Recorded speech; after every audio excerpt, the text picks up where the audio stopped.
Shalom, shalom, boa tarde.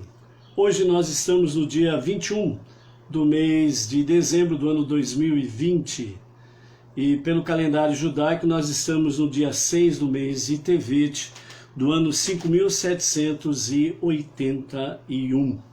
Pelo calendário gregoriano, mais 9 dias e estaremos aí encerrando o ano 2020. E estaremos iniciando pelo calendário gregoriano o ano civil de 2021. Que as nossas preces sejam para que o ano 2021 sejam bem melhores, seja bem melhor do que o ano 2020 e principalmente que a escuridão que pairou neste ano 2020 venha cair por terra em 2021 e que nós possamos aí aproveitarmos a oportunidade de trazermos mais luz para este mundo tenebroso e assim possamos dissipar a escuridão e trazermos às pessoas um pouco mais de esperança, fé, confiança no Todo-Poderoso.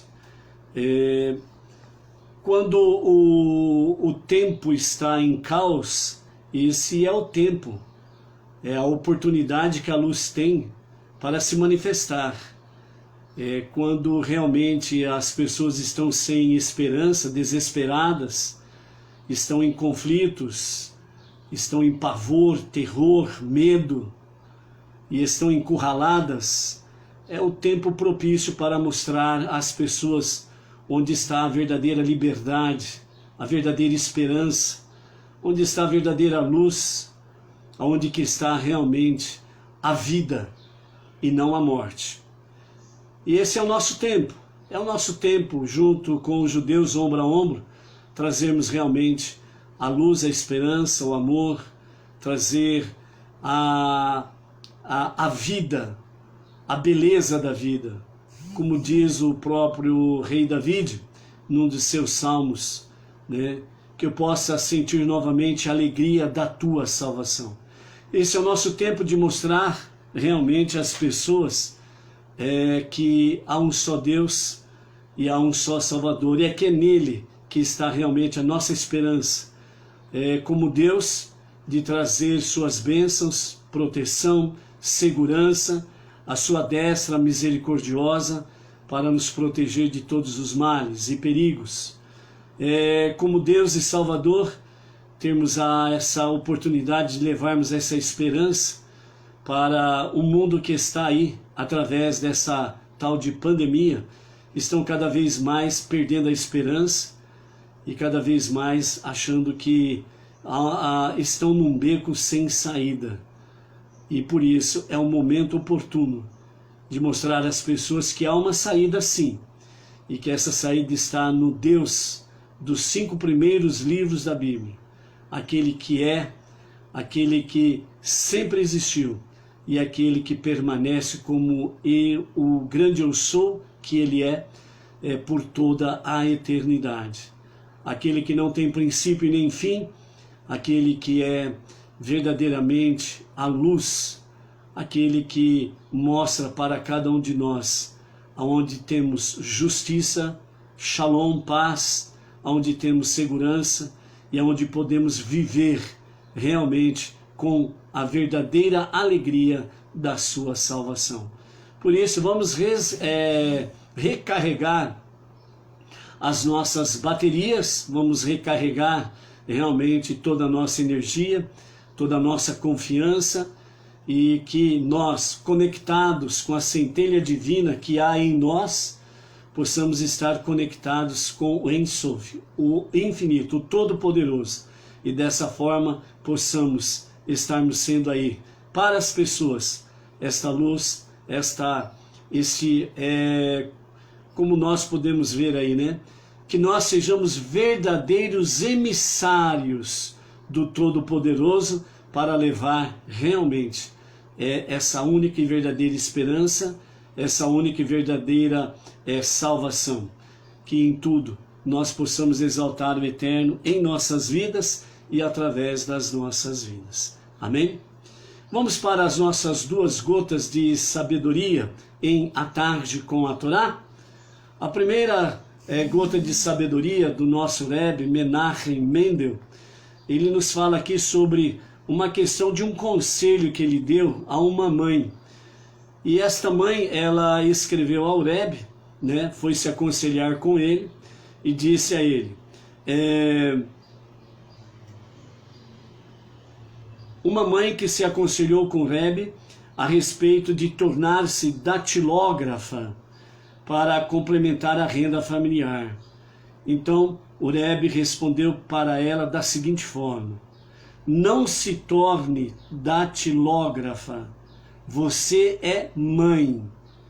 Datilografe, se sentir que precisa fazê-lo a fim de sustentar sua família, mas não se torne datilógrafa. Entendeu? Não se torne datilógrafa, mas datilografe, se você sentir que precisa fazê-lo a fim de sustentar sua família. A diferença aí é o seguinte, não se torne datilógrafa, significa não se torne uma profissional, onde você tem que cumprir horários, você terá sobre si patrão, e dessa forma você vai ser obrigada a se ausentar do lar, e como você é mãe, você estará também ausente na educação fundamental dos seus filhos. Se você precisar datilografar para sustentar a família, então é aquele famoso serviço que você presta, certo? Para poder fazer esse auxílio familiar. Mas não seja uma datilógrafa, quer dizer, não seja uma profissional em que você vai estar ocupada todos os dias, diariamente, desde o amanhecer até o anoitecer, com seu compromisso de trabalho. E dessa forma, você, mãe, vai se ausentar completamente do seu lar. E os seus filhos vão perder a grande oportunidade de ser educada por você. Por que isso? Porque dentro da questão educação na família judaica, a mãe é a luz do lar. A mãe é a peça fundamental, é a pessoa fundamental para que possa criar, educar filhos para que sejam boas pessoas no amanhã. E dessa forma, ela está contribuindo para que o mundo seja melhor. E a sua ausência, ela vai provocar aí um vazio muito grande na vida dos filhos. Então, por isso, é importante que a mãe, ela seja sempre uma mãe presente na vida dos seus filhos, certo? Então, se você precisa trabalhar, né, que o conselho é que você faça pelo menos meio período, para que o outro meio período você possa ter aí liberdade total com os seus filhos para levá-los a ter um futuro bom e também serem boas pessoas para um futuro melhor da sua família, da sua comunidade, e isso estará ajudando a contribuir para que o mundo seja melhor, ok? A segunda gota de sabedoria nos fala sobre o pão do céu. Nosso Menachem Mendel, ele diz assim: você se encontra no deserto, o pão que você come cai do céu, o cesto no qual você o guarda é a sua atitude. Se você apertar muito o cesto, não haverá espaço para seu maná. Abra-o e colhe para os céus. Abra-o e olhe para os céus. Assim, seu cesto sempre estará cheio. Ok? Então vamos lá? Vamos nos comentários. Você se encontra no deserto. Qual deserto é este? O mundo. Você está nesse deserto. O pão que você come cai do céu. Qual é o pão que cai do céu? Não é aquele que dizem que quem não comer da carne dele, não beber do sangue dele, não terá parte com ele na eternidade. não é este pão, não. Não é esse pão. Esse pão é falso. Ele é fake news. O pão que você come cai do céu. Que pão é este? A Torá. Os 5 primeiros livros da Bíblia. Este é o pão que cai do céu, o maná. O cesto no qual você o guarda é a sua atitude. Isso significa a sua vida. Então a sua vida, ela é este cesto, no qual o maná cai do céu, a Torá, e neste cesto ele é guardado. Ou seja, a Torá, o pão do céu, ele cai na sua vida. Você, como cesto, você guarda este pão. Por quê? Porque por ele você vai se alimentar e através dele você vai compartilhar o pão.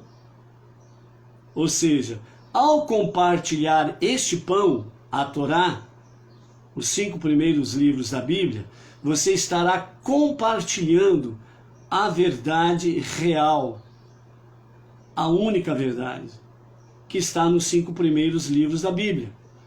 Você estará compartilhando este pão, que é conhecimento, sabedoria. Você estará compartilhando a essência deste pão, que é o Deus único e verdadeiro. Você estará compartilhando o único Salvador, o Todo-Poderoso. Se você apertar muito o cesto, não haverá espaço para o seu maná.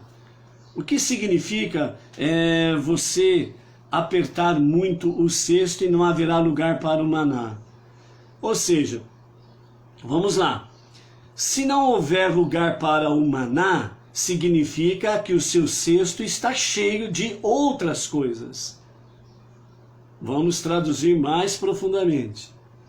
Recordando, o teu cesto é a tua vida.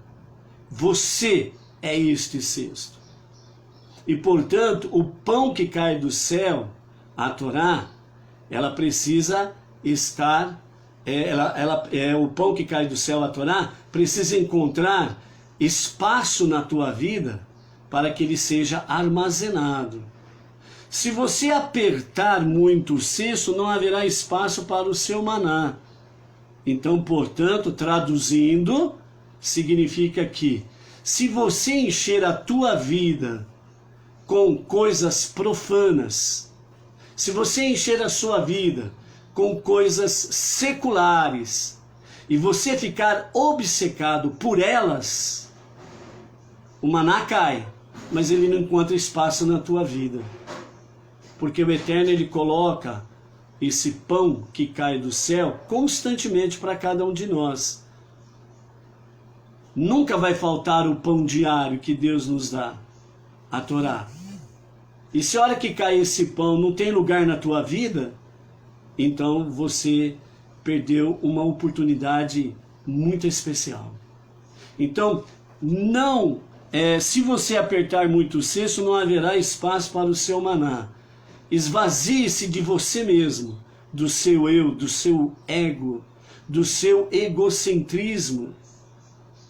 Esvazie-se do seu materialismo. Deixe mais espaço para o maná que cai do céu. Deixe mais espaço para a Torá. Deixe mais espaço para o Deus da Torá. Deixe mais espaço para o único e verdadeiro Salvador. Para que você possa experimentar, como Davi disse, que eu possa viver a alegria da tua salvação. Continuando, abra-o e olhe para os céus, assim seu cesto estará sempre cheio. Abra-o significa abra a tua vida para os céus e olhe. E então o seu cesto estará sempre cheio do pão que cai do céu. A sua vida estará sempre cheia da presença divina. Então você vive e você é feliz. É isso que o nosso Rebbe Menachem Mendel quer falar conosco nessa tarde, através dessas duas gotas de sabedoria. Ok? Vamos lá? A nossa segunda aliá. A nossa segunda aliá hoje está no capítulo 44, a partir do versículo 31, e vai até o capítulo 45 e o verso 7 do livro de Bereshit, Gênesis. É a nossa segunda aliá, ok? Então, continuando a nossa história com H maiúsculo, né? Ontem nós vimos aí o princípio de um embate entre dois grandes líderes do povo judeu, Yehudá e Yosef.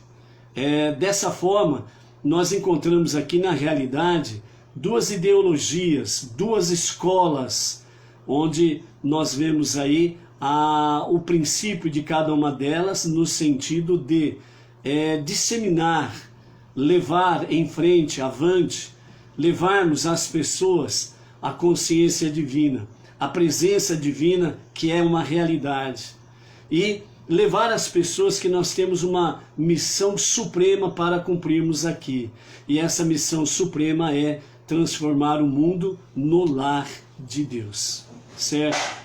Então, quando nós iniciamos ontem a nossa 11ª Parashá, Vaigash, que significa e se aproximou, nós vemos aí então que quando Yosef, ele arma, né, uma armadilha para Beniamim e os seus irmãos, dizendo que Beniamim teria furtado a sua taça de prata, e o superintendente do governador traz de volta tanto Beniamim como os seus irmãos.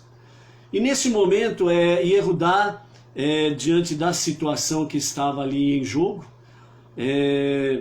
ele se aproxima de Yosef.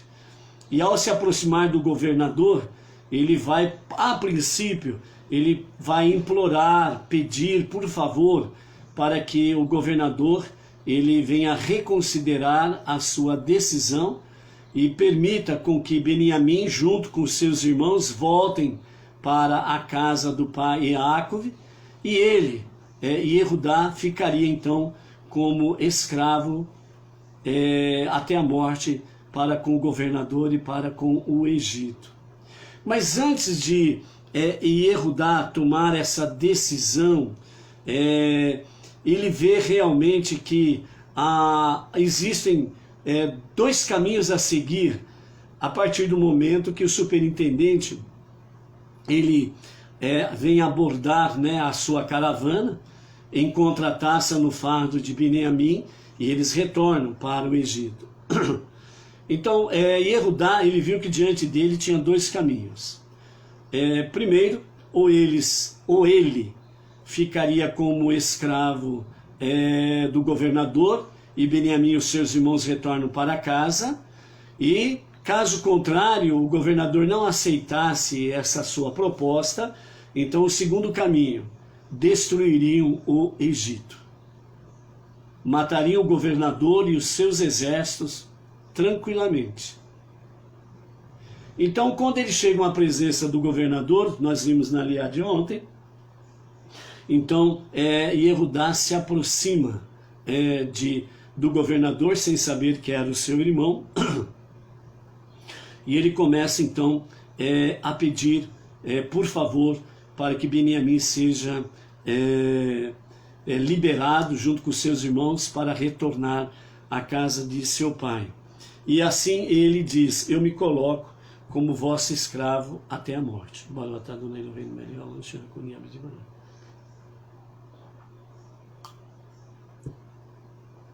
Diante dessa situação, nós encontramos aí Yehudá, ele analisando as situações, e quando ele vê que pode haver a segunda hipótese, realmente o governador não aceitar a sua proposta e querer fazer com que Beniamim seja escravo, e como Yehudá ele tinha dado a sua palavra como fiador e garantidor do seu irmão mais novo para retorná-lo à casa do pai Jacob. Então a segunda hipótese ele viu, se caso isso acontecer, então vamos ter que tomar atitude, mesmo que necessário for, para exterminar com o Egito. Nós o faremos e voltaremos para a casa do nosso pai Jacob. O próprio pai Jacob, ele orientou os seus filhos para entrarem por 12 portões diferentes, ou por vários portões diferentes, para que eles não fossem notados, porque eles eram belos e eram fortes, e eles chamavam a atenção por onde eles passavam. Então, a aparência física deles era realmente uma beleza e, ao mesmo tempo, uma força bruta que eles aparentavam. Então, Yehudá, ele chega, se aproxima de Yosef, e ele começa a fazer a sua proposta nesse sentido. Então, aí nós paramos na nossa primeira aliada de ontem, no verso 30. Portanto, agora, quando eu for de volta a teu servo, meu pai, e o moço não estiver conosco, é dado que sua alma está ligada à alma dele. Então nós paramos aí e nós vamos continuar, capítulo 44, verso 31, até o capítulo 45 e verso 7. E depois vamos comentar aí a respeito desses dois líderes, o seu embate, a revelação de Yosef para com os seus irmãos, e também o que a Mishnah nos fala desse encontro entre os dois, ok? Então vamos lá. Leitura da nossa segunda aliá com comentários de Rashi. Continuando o verso 30, agora vamos para o verso 31. Então, vendo que o moço não está, ele morrerá. Teus servos farão baixar a sepultura de pesar os cabelos brancos de teu servo, nosso pai Jacob. Se perguntares por que eu, o quarto filho, sou porta-voz em vez de um dos meus irmãos mais velhos, é porque teu servo, eu, a fim de convencer meu pai a deixar Beniamim acompanhados, garantiu devolver o moço a meu pai, dizendo: se eu não o trouxer de volta a ti, terei pecado contra meu pai, e perderei o privilégio de associar-me a ele todos os dias que me restam de vida, tanto neste mundo como na vida após a morte. Portanto, agora, por favor, que eu, teu servo, fique como escravo de meu senhor em lugar do moço, pois em todo caso serei melhor soldado ou servo do que ele, e deixe o moço subir com os seus irmãos. Pois como subirei a meu pai, se o moço não estiver comigo? Que eu não testemunhe forçadamente a calamidade que acometeria meu pai. Capítulo 45 é o momento em que Yosef vai se revelar aos seus irmãos. Yosef, agora convencido de que seus irmãos estavam verdadeiramente arrependidos de sua animosidade prévia contra ele, compreendeu que chegara a hora de revelar-lhes sua identidade. Mas José não pôde tolerar que seus irmãos fossem envergonhados na presença de todas as pessoas que estavam em pé em torno dele. Então ele exclamou: fazei sair a todos da minha presença, assim não ficará nenhum homem perto de José, quando ele se deu a conhecer a seus irmãos. Verso 2. Vamos fazer uma pausa aqui. Vamos começar aqui, comentar aqui, antes de entrarmos na revelação de Yosef, né? Quando José, o governador, ele não aceita a proposta de Yehudá, de liberar Beniamim e deixá-lo ir embora junto com seus irmãos, né? Então nós temos aqui, no finalzinho do capítulo 44, início do capítulo 45, nós temos aqui algo que a Torá escrita não traz, mas a Mishnah, o comentário dos nossos sábios, traz para nós o seguinte diálogo que houve nesse momento entre Yehudá e Yosef. Porque a princípio Yosef ele não aceitou a proposta de Yehudá. Por quê? Porque ele precisava ter provas reais de que os seus irmãos estavam verdadeiramente arrependidos de tê-lo vendido aos mercadores que desceram ao Egito. E depois lá no Egito ele foi vendido a Potifar. Ele precisava ter a certeza que realmente eles amavam Beniamim, que era meio-irmão deles, porque Beniamim como Yosef eram filhos do mesmo pai, Yaakov, mas a mãe era diferente, a mãe era Rachel, e eles eram, na sua maioria, filhos de Leia. Então, Yehudá era filho de Leia, e ele precisava ter a certeza que essa maioria realmente estavam arrependidos, porque entre os 6 filhos de Leia estava Shimão e Levi, que arquitetaram realmente a morte contra ele. Foi Shimão que realmente pegou Yosef e jogou no poço, certo? Então ele precisava ter a certeza que realmente esses seus irmãos estavam verdadeiramente arrependidos e que eles fariam tudo para proteger Beniamim. Dessa forma, ele teria a certeza de que o arrependimento deles era verdadeiro e sincero. Então a Mishnah, ela traz para nós esse momento aqui da seguinte forma. Então, Yosef ele recusa o pedido de Yehudá. E então, Yehudá, que era o mais forte de todos os irmãos, então ele se aproximou do governador. Então, ele se aproximou e começou pedindo, por favor. O governador rejeita a sua proposta. Então ele se aproxima mais do governador. E dessa forma, o segundo Midrash diz que Yehudá, ele torna capaz de esmagar pelotas de ferro entre os dentes, de tamanha que era a sua força. Então ele diz ao governador Yosef: se eu desembainhar minha espada, destruirei seu reino de uma ponta a outra. E Yosef responde: desembaia a tua espada, e eu a enrolarei ao redor do teu pescoço. Olha o embate. Yehudá e Yosef. E Yehudá não sabia que ele era Yosef, mas Yosef, ele sabia quem ele era e quem eram os seus irmãos. E Yosef sabia da sua própria força, da sua potência também. Então ele disse: desembaia a tua espada e eu vou enrolá-la no teu pescoço. E Yehudá, ele falou: epa, tem alguma coisa esquisita aqui. E ele continua.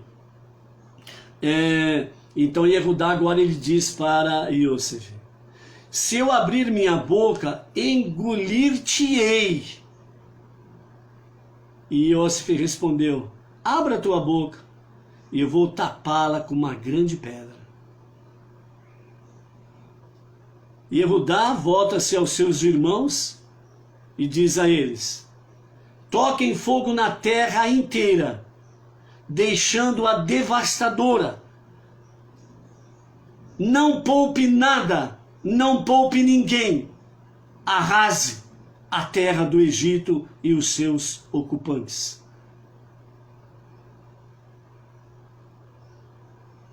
Yosef sabia que se os seus irmãos obedecessem Yehudá, não ia sobrar pedra sobre pedra no Egito. Ele tinha certeza que os seus irmãos poderiam vencer facilmente todo o exército do Egito e que eles poderiam sim arrasar o Egito. Então nesse momento Yosef, ele realmente tem a certeza que eles fariam tudo para proteger Beniamim e o seu pai que ficou em Canaã. Ele sabia que eles estavam dispostos a dar a vida pelo seu irmão. Agora Iosef tinha certeza que Erudá, que comandava os seus irmãos, liderava os seus irmãos, que mesmo que fosse para eles morrerem, eles iriam proteger Beniamim e o seu pai.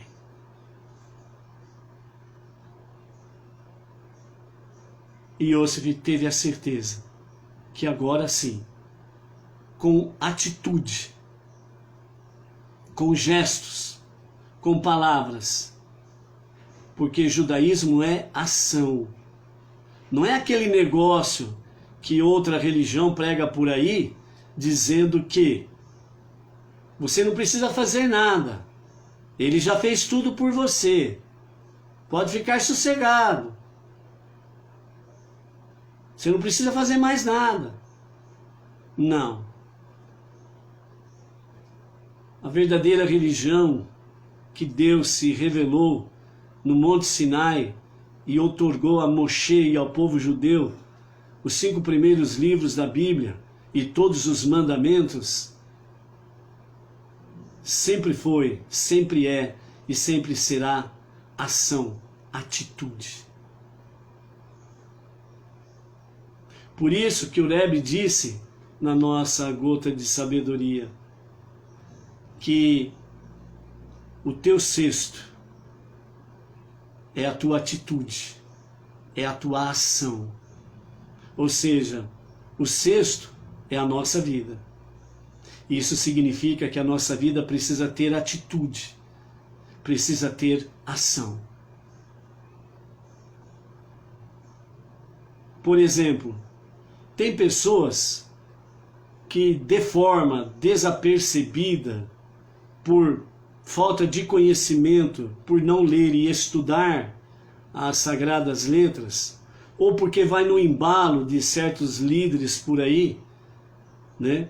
E ele, por exemplo, diz assim: Deus, me dê paciência como a de Jó. Mas ele não analisa qual foi a paciência de Jó. Jó perdeu todos os seus bens, Jó perdeu todo o seu sistema financeiro, ficou pobre e miserável. Jó perdeu todos os seus filhos de uma vez só, os seus 10 filhos. Jó perdeu a sua saúde, ficando com feridas no seu corpo inteiro, ao ponto da sua própria esposa dizer a ele: amaldiçoa o teu Deus e morra. E a isso ele respondeu à sua esposa: Deus deu, Deus tirou, bendito seja o seu nome. Amém. Então as pessoas pedem a paciência de Jó, mas a primeira dor de barriga que ele tem, ele xinga pelos cotovelos, reclama que nem não sei o que. É só ele acordar com uma dor na ponta do dedão do pé, que parece que o mundo vai acabar. Ué, você pediu a paciência como a de Jó? Deus está te atendendo. Como que você vai ter paciência de Jó se você não passar pelas mesmas experiências de Jó? Você pediu uma paciência igual a de Jó, então você precisa padecer as mesmas coisas que Jó padeceu. E aí, como que fica? Falta de sabedoria, falta de conhecimento, falta de instrução por verdadeiros líderes que não ensinam corretamente.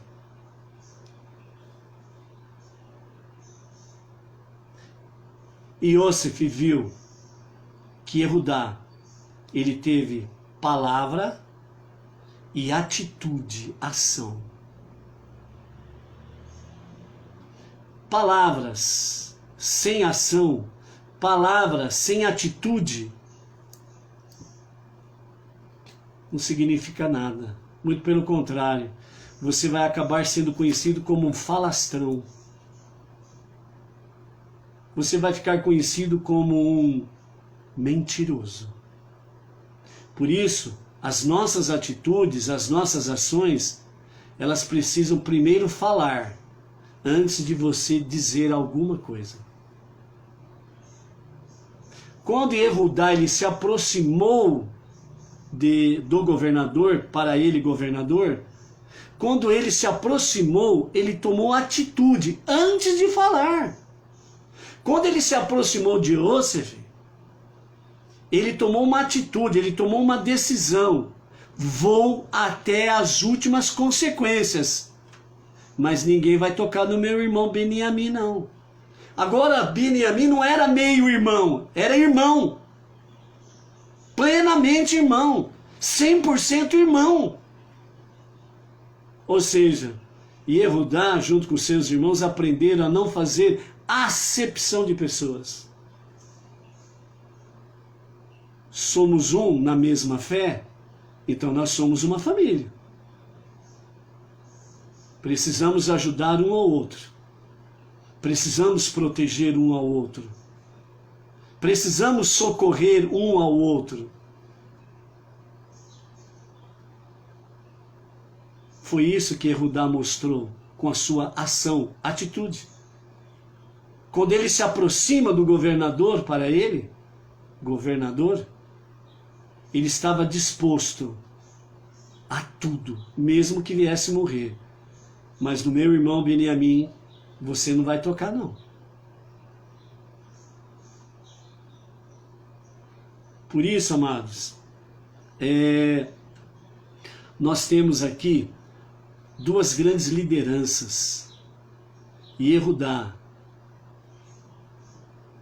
que posteriormente nós vimos aí, Yehudá tornou-se a liderança daqueles que permaneceram em Jerusalém. E preservou para nós a Torá em todos esses milênios. Por outro lado, nós temos Yosef, nós temos duas escolas aqui para disseminar o conhecimento, o entendimento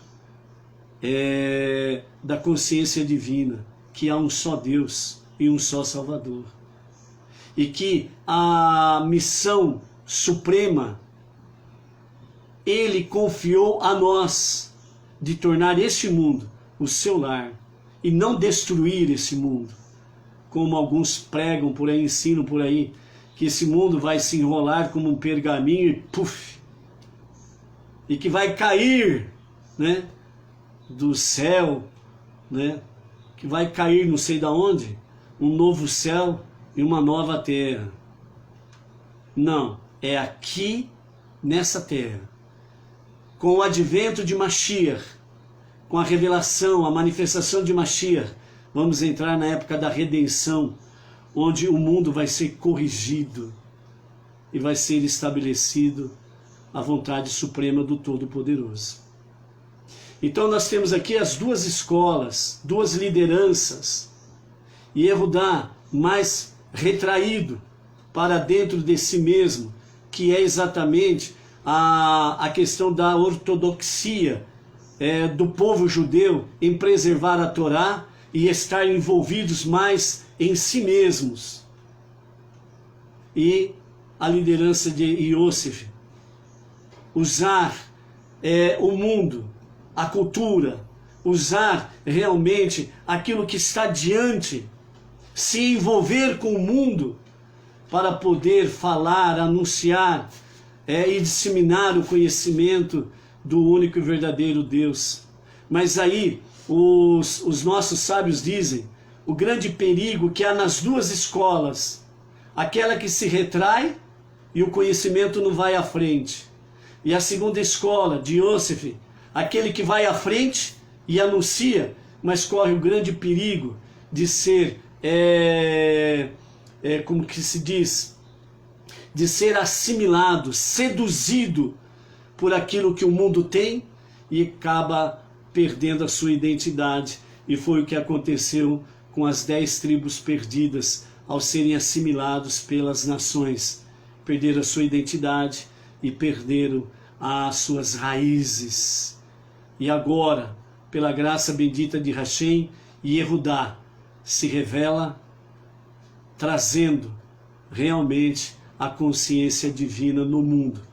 Por isso que quando ele se aproxima de José, quando ele se aproxima de Iosef, é quando Yehudá, os judeus, através principalmente dos rabinos, do Hassidismo, vem se aproximando das nações e trazendo a Torá para as nações, no seu sentido mais puro, mais raiz, cumprindo aquilo que o próprio Eterno deu no Monte Sinai a Moisés e a todo o povo judeu, para ser luz para as nações e trazer a consciência divina para as nações. E o nosso Rebbe, Menachem Mendel, na década de 50 até o princípio da década de 90, ele trouxe à memória estes ensinamentos, trouxe à luz esse compromisso assumido no Monte Sinai por Moshe, para que os judeus se aproximassem das nações para trazer a consciência divina, que há um só Deus e um só Salvador. E que o objetivo supremo é este mundo ser transformado no lar divino. Então, dessa forma, quando nós temos aí, principalmente, dos anos 2000 para cá, isso começou a ser mais disseminado entre as nações, mas principalmente nos últimos 10, 15 anos, de uma forma mais visível, palpável, mais presente entre as nações, O movimento Chabad está aí entre as nações, trazendo a realidade da escola de Yehudá. E Yehudá se aproximou de Yosef. E dessa forma, Yehudá tem se aproximado. E os alunos da escola de Yosef estão sendo despertados, nos quadrantes da terra e aceitando a aproximação de Yehudá. E agora, juntos, vão se somando para levar às nações a consciência divina, um só Deus e um só Salvador. Você faz parte dessa profecia. Você faz parte dessa história. Você está sendo escrito nos livros divinos que você está fazendo essa história. Por isso, amados, quando o nosso Rebbe, Menachem Mendel, o justo da nossa geração, o sábio da nossa geração, quando ele disse que nós somos a última geração sem Mashiach, significa que Mashiach vem nessa geração. Então, portanto, não vamos perder tempo, vamos cumprir a nossa missão. E tudo aquilo que o Eterno nos dá, em sabedoria, conhecimento, em saúde, em vigor, tudo aquilo que Ele nos dá no sentido de material e financeiro, vamos aplicar da melhor forma possível para disseminar verdadeiramente a consciência divina entre as nações.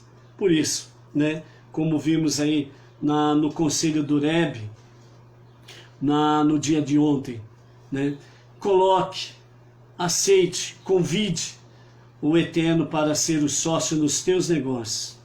Separe 10% do seu faturamento líquido e ajude o pobre, necessitado, destituído, o órfão, a viúva e principalmente ajude as instituições que estão aí envolvidas em disseminar a consciência divina no presente século, no presente momento, porque você está fazendo parte desta história.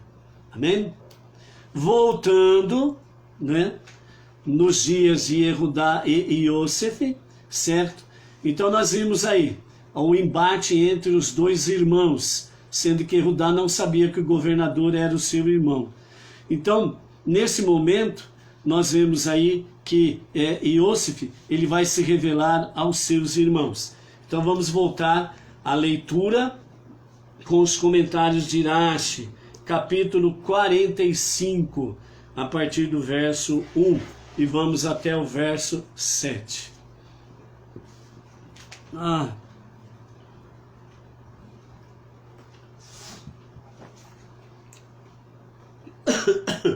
Amém.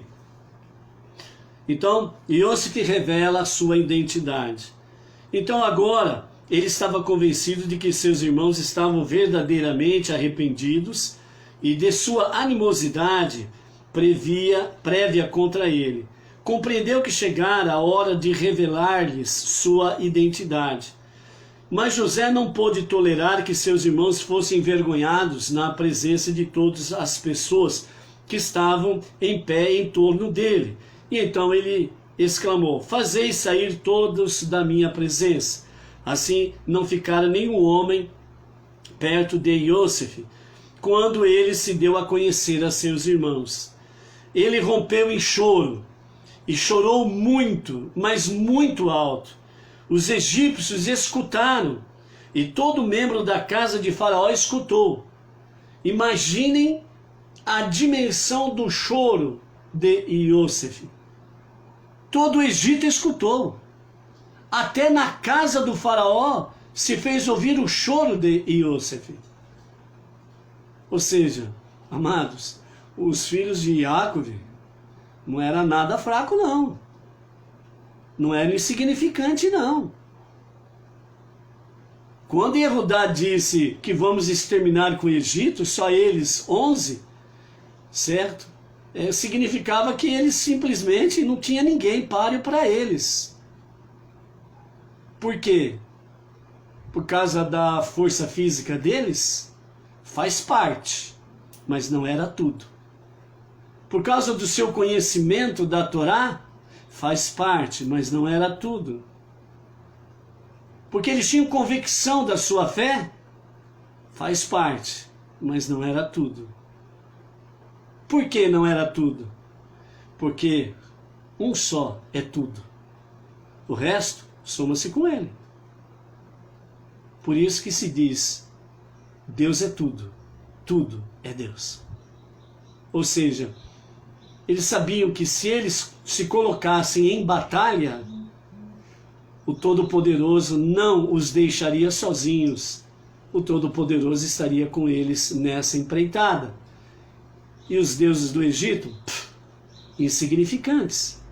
A idolatria é insignificante diante do Deus verdadeiro dos 5 primeiros livros da Bíblia. Então esta é a realidade. Nós temos que ter a nossa convicção de fé, conhecimento, sabedoria, entendimento da Torá, da palavra divina. Mas jamais podemos nos apartar do único Deus vivo, do único Salvador. Jamais poderemos nos apartar daquele que é El Shaddai, o único Todo-Poderoso.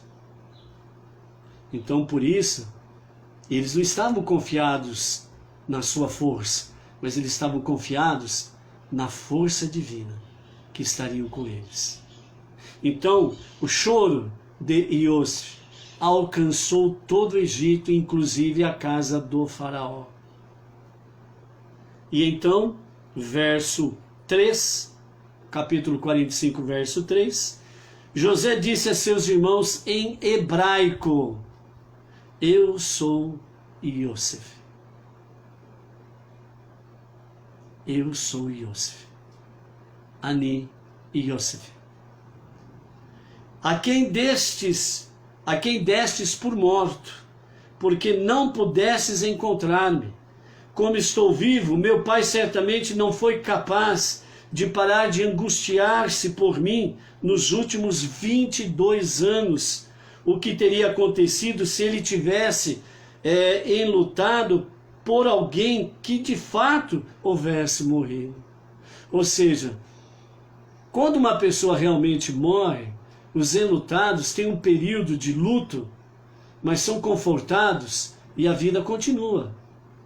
Mas Jacob, ele jamais foi confortado na sua angústia, pelo luto que ele se colocou. Um luto judaico primeiro começa com uma semana. Depois há um mês de luto. Depois tem a data de luto anual. E as pessoas são confortadas, consoladas e a vida continua. Mas Jacob não, ele jamais teve conforto durante os seus 22 anos. Porque Yosef não estava morto.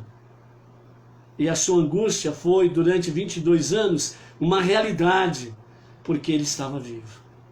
A separação deles era uma separação física e de espaço de tempo. Por isso que Rashi faz esse comentário. Meu pai realmente ainda está vivo após um luto tão prolongado e intenso?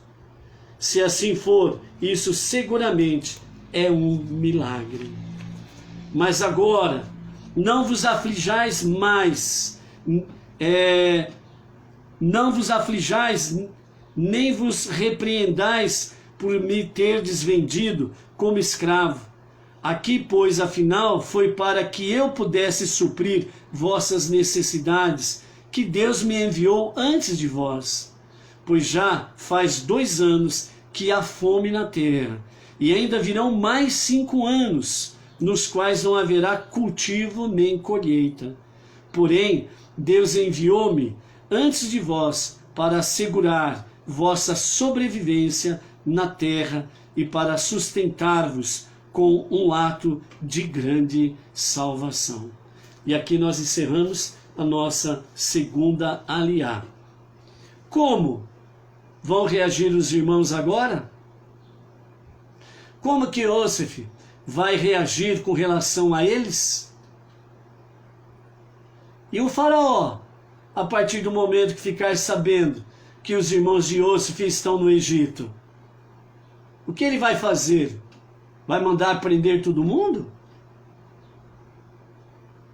O que será que vai acontecer realmente na sequência desta revelação do governador, que não é um governador egípcio de fato, mas na realidade é um hebreu, e nada mais, nada menos do que Yosef, um dos 12 filhos de Jacob. Então amanhã nós vamos ver essa realidade aí. Mas vamos comentar aqui só um pouquinho a respeito daquilo que os nossos sábios também trazem com referência a este momento, né, da revelação de Yosef. Depois que Yosef se revela a seus irmãos, né, ele vai tomar uma atitude. E essa atitude, ela vai marcar a história da família de Jacob e vai marcar também o futuro do povo judeu. E essa atitude, qual será ela que vai marcar a vida de Jacob, a vida dos seus 12 filhos, e vai realmente marcar o momento em que Jacob vai abençoar os seus 12 filhos? Como será isso? E qual o destino de cada tribo? São revelações profundas e elevadas, porque vai alterar a história do mundo naqueles dias, no futuro até aqui, e no futuro que temos pela frente, até a manifestação de Mashiach. Algumas coisas que nós podemos aprender até esse momento aqui, significa amor ao próximo. Quando os irmãos de Yosef estavam com inveja, alimentaram essa inveja, cresceu para um ciúmes, alimentaram esses ciúmes, e isso gerou ódio. E ao alimentar esse ódio, isso gerou a vontade de matar, custe o que custar.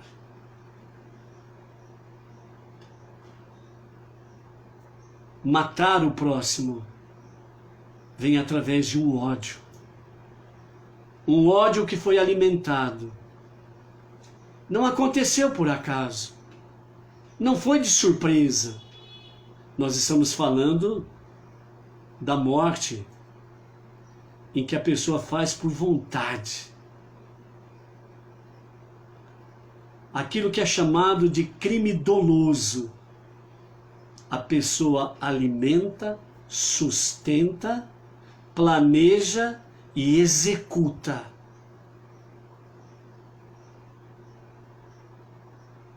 Porque veio através do ódio.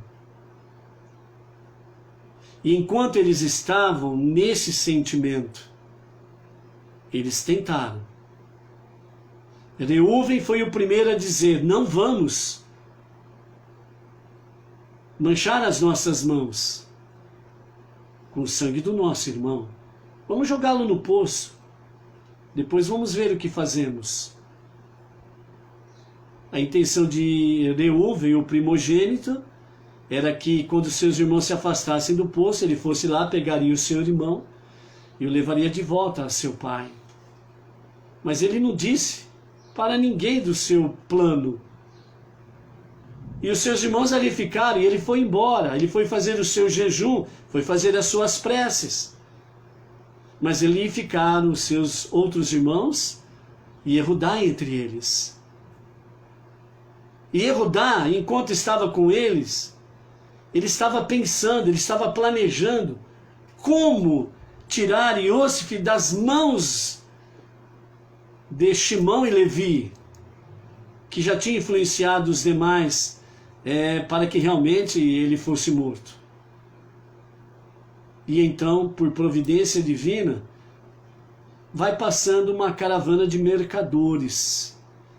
E Yehudá toma uma atitude, ação. E ele diz aos seus irmãos: vamos vender Iosif para os mercadores que vão descer ao Egito. E lá ele vai ser vendido como escravo.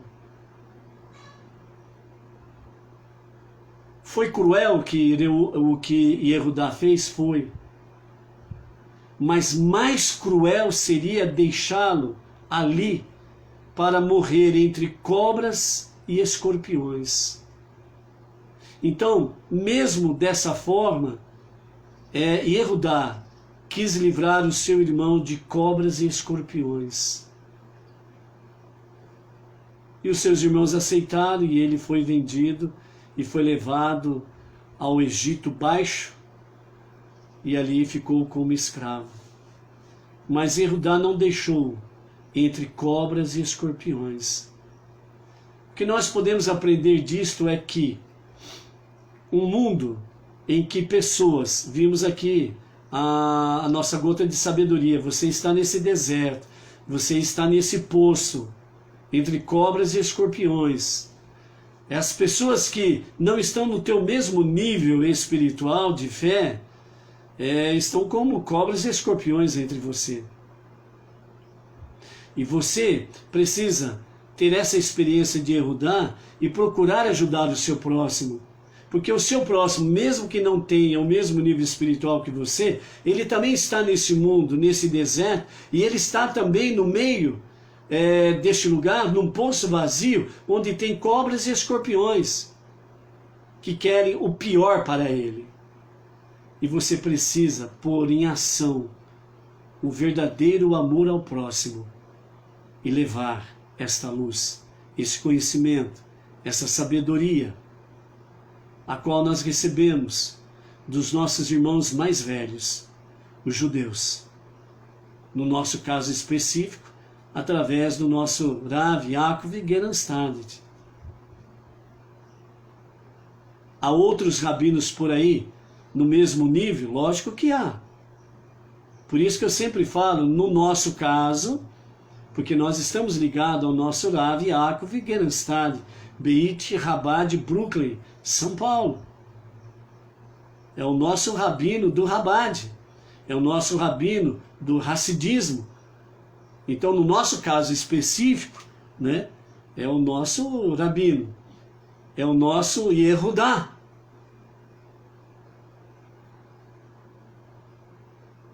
Então nós precisamos pôr em prática esse amor ao próximo verdadeiro. E dessa forma, nós aprendemos aí de uma forma mais brilhante, muito mais espiritual e muito mais poderosa.